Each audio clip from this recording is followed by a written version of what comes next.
Hey guys, welcome back to my channel. If you're new here, my name is Bianca. I am an international student currently based in the UK, and I make YouTube videos about my experience here and also my education journey, vlogs, tips and tricks and all that jazz. Today's video is gonna be a story of how I got into the University of Cambridge. I recently got offered a place to study MPhil in development studies at Cambridge, and I'm gonna be starting this October. And before I start, I just want to say that this video is actually episode 1 of a whole series that I'm gonna be creating on Oxbridge Application Series. You know, when I started applying, there's like a lot of information that I want to know, or like I wish I had known, and there's like no consolidated playlist that I could just like play on and like get advice and tips from. And I thought, now that I have gone through all those process, I really want to just make a whole series of applying to top universities really, or any kind of universities. I think it's quite applicable to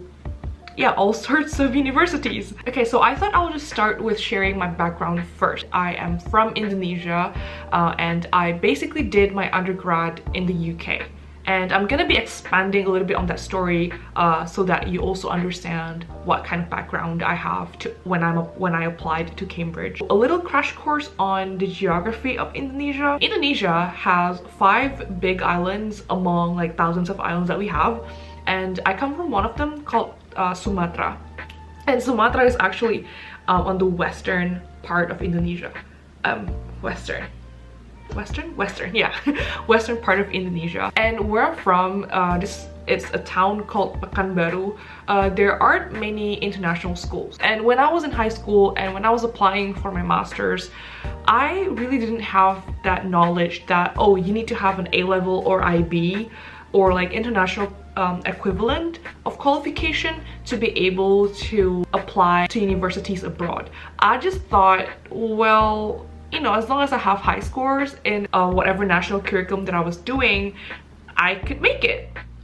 Very simplistic thinking. And I just sort of did my high school in the Indonesian national curriculum, and unfortunately this curriculum is not recognized internationally. So when you do apply to like say the UK or the US or Australia, usually you will have to go through a process of adaptation, i.e. doing a foundation program, like a year pre-uni or college. I basically only had that, and I applied to in total for 4 universities, but I'm just gonna be talking about 2 that are abroad. Number 1 is in Singapore. So Singapore does accept our like qualification as long as you meet the requirements. I applied to National University of Singapore for a bachelor's degree in business administration. I applied in 2016. I joined the exam in 2017 and also did like a scholarship interview with them, but then I got rejected in July 2017.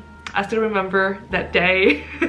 I actually wrote an appeal letter to them asking them to reconsider my application, but that was also then rejected. So I got rejected from NUS 3 times.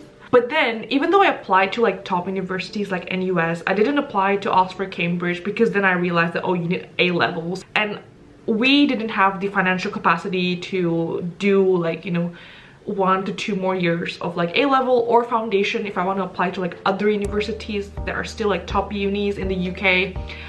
And so we really had to just go with whatever option that we have, that is universities that would accept my qualification. And like I said, it was a national qualification. It's called National Exam Certificate. It doesn't even exist now anymore. They changed it to something else. So that's when I actually ended up applying to Coventry University. It is the uni where I did my undergrad, and I flew here September 2017, and now I am gonna be graduating pretty soon. So that's on how I got into the UK, right? But I'll tell you something. When I was in high school, or even when I was younger, I always thought to myself that going to universities like Oxford or Cambridge, it's just impossible for me. Like, because I always thought that people who got into those kind of universities are people who are crazy smart, like geniuses, people who would be, you know, winning in like astrophysics competitions, or like, you know, people who would represent their countries to do whatever Olympiad or competitions abroad. I don't know, like just that's what I have in mind. I thought you must be this like role model students who are not only academically smart but also like, you know, you're active in extracurricular activities, on sports. But look at me. I got in and I didn't have any of those kind of medals or trophies. Obviously I'm talking from the perspective of me applying to a master's degree. I know it will be very different for a bachelor's degree, but yeah, I just want to say that I didn't have that kind of profile, and what I'm about to share with you of what I did throughout my undergrad is, I think, is the most important bit on how I sort of built my profile in that 3 to 4 years time. And it starts with a simple feeling of like, oh my god, I'm just a mediocre student in this, you know, like 300 people cohort where people are like so smart and everything. I even once like asked one of my lecturers like, what advice do you have for international students to stay competitive, because like I felt like I'm drowning, and I think because I was used to being like the first or having like 100s for my test scores, you know, coming to uni and going to uni abroad, then just like it presented me with this reality that, oh no, sometimes you just have to be happy with just being okay, being mediocre. But me being me, I hate being a mediocre student. It was humbling, but then at the same time it pushes me forward, because I told myself like, no, this is not comfortable, and I want to be able to ace my exams, and I want to, I mean, it doesn't have to be like the first student, like I don't have to be the most genius person in my class, but at least I want to get a first. So if you're wondering, like in the UK, first is like cum laude. The GPA equivalent would be like 4 out of 4 if you get a first. So my target was solely like, I need to get a first. Throughout my first year especially, I did everything in my power to get a first. I went to almost all of my lecturers' office hours. I would knock on their doors and like, can I ask questions? And I would do readings. Like they would recommend books to read, and I would go to the library and borrow the books, and even like buy books off of like book depository to read. Whenever they tell us to like read this journal, read that journal, I would be reading them. And I think I just try my best to. At the time, it was almost, I was almost like in this survival mode. I need to ace this. If not, then, you know, all of those financial investment that my parents have, you know, made and sacrificed for me to study abroad would be for nothing. And I need to, you know, present a good return on investment so that this is gonna be worthy. So first year went by like that, and I felt like, you know, first year was me proving myself that even if I didn't know something, even if I felt like this is difficult, like I could still do it if I just know how to push forward, and just to have that mindset that if you don't know something, it's not the end. You could always improve your knowledge, and yeah, just try. So that was me in my first year. I actually ended up getting a first in my first year, and that was fun. In my second year, actually, I was really busy with like applying for placement. So in the UK, you can do a 3 years or 4 years degree program for your undergrad, and I actually did a 4 years program where I work for a year after my second year. And in my second year, it was quite a mess, because like I was applying for placements, but at the same time I was also trying to keep up like with uni and to keep my grades, and I was also working part-time. So second year was like a huge blur. Well, not a blur, like it felt like very overwhelming whenever I remember my second year. But second year is where everything kind of like shifted for me. In my first year, I still had that thought that if I'm going to apply for masters, I don't think I'm gonna be applying for like Oxbridge. I would probably apply for like the lower tier, but still in like Russell Group Universities kind of category, but I wouldn't be applying to Oxbridge because I thought it's just impossible. And then second year came in, and oh, this is why I love people who encourage people. I met a professor. He was the first person who came up to me and say, hey, you're worthy. Like, it's not that exact sentence, but he was basically he was commenting on my answers to an exam question. I used an analogy to explain a theory. And apparently he loved it, and he called me to his office and he told me like, that was a brilliant example that you give in the exam. What are your plans after uni, like after undergrad? And I told him like, oh, I might be applying for masters, I don't know, but I might also be like looking for jobs. And he told me, oh, you should totally apply for a master's. Do you like this as an econ? And I was like, yeah, I kind of enjoy it. Yeah, he just told me like, you should apply. And I was like, great. And he told me like, don't be afraid, apply to Oxbridge. And I was like, what? I was surprised because a professor could say that to a student. That means he really believed in me and in my potential. And I, you know, to this day, I'm really thankful for him. I'm really thankful for him for saying that. If he had not pushed me to apply, I wouldn't have applied. Like, honestly, I would have just like, nah, not gonna happen, it's impossible, I'm not gonna even try. And so that was the spark, I guess, that led me to apply later on, like 2 years later. Now, second year ended, I got my placement. I did my placement at BMW. My role was an e-commerce assistant back in BMW.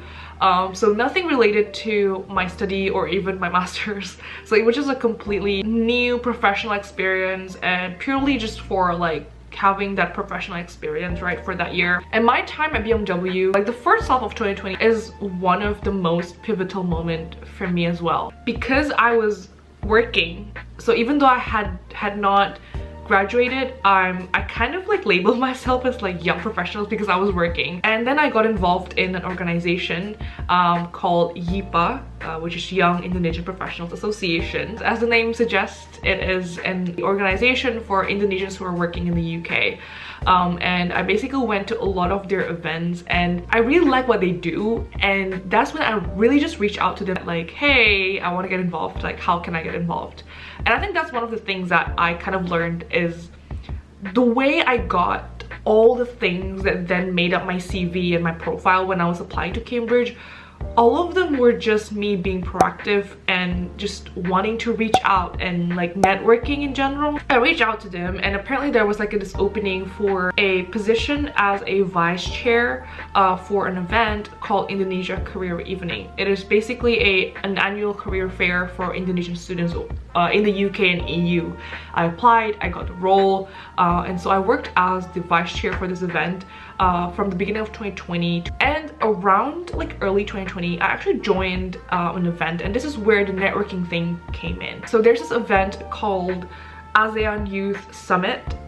It was held at King's College London early 2020.